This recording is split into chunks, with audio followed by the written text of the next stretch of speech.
Um, so there's a lot of cars. There's a lot of fast cars. There's a lot of rubbing, a lot of contact out there, and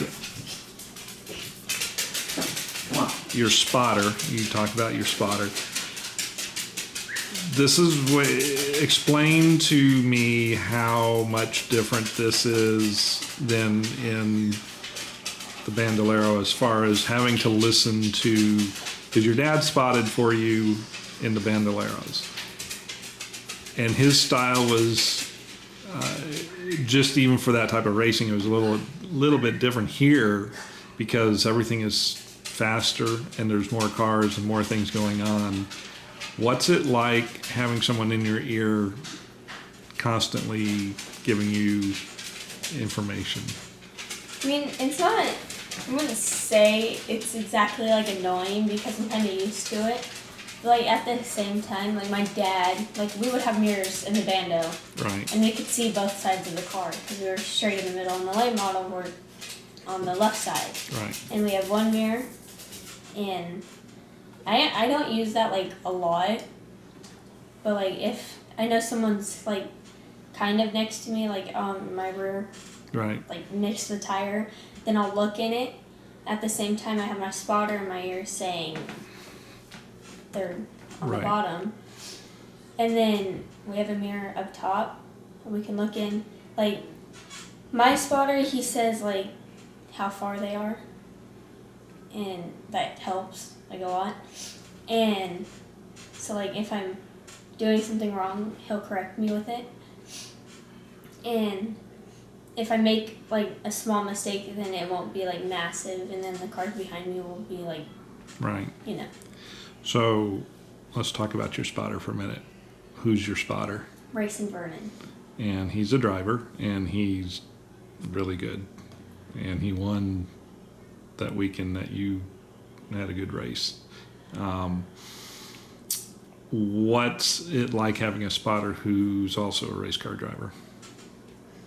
I mean, it's not crazy, but like I like that he knows the track because he's won there. Right. He won the third race. Yeah. Yeah. And then, because the first two races, they were out there, but they were having car problems, so they helped pit for me. And he spotted for me the first race, I think, right? Second race. Yeah.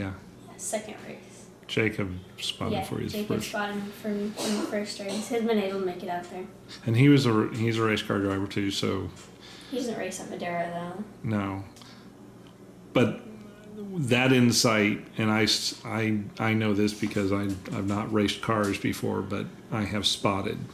And as a spotter, I can't coach my driver because I don't have that perspective of driving.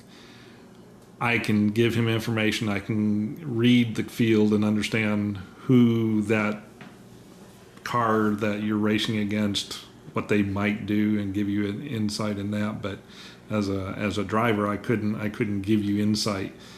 So that's got to be helpful for you because they know the track and they know what you're probably thinking and going through. Yeah, I mean, like, I've watched him race, and we do race differently. Yeah. He has way more experience than I do in the late models. And I'm pretty sure he drives with like 15 more cars than I do.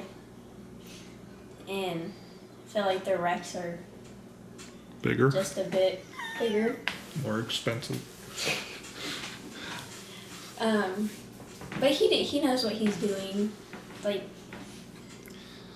when my dad spotted for me, he would tell me, like, not where they are, but like he'll say like go high or go low. Right.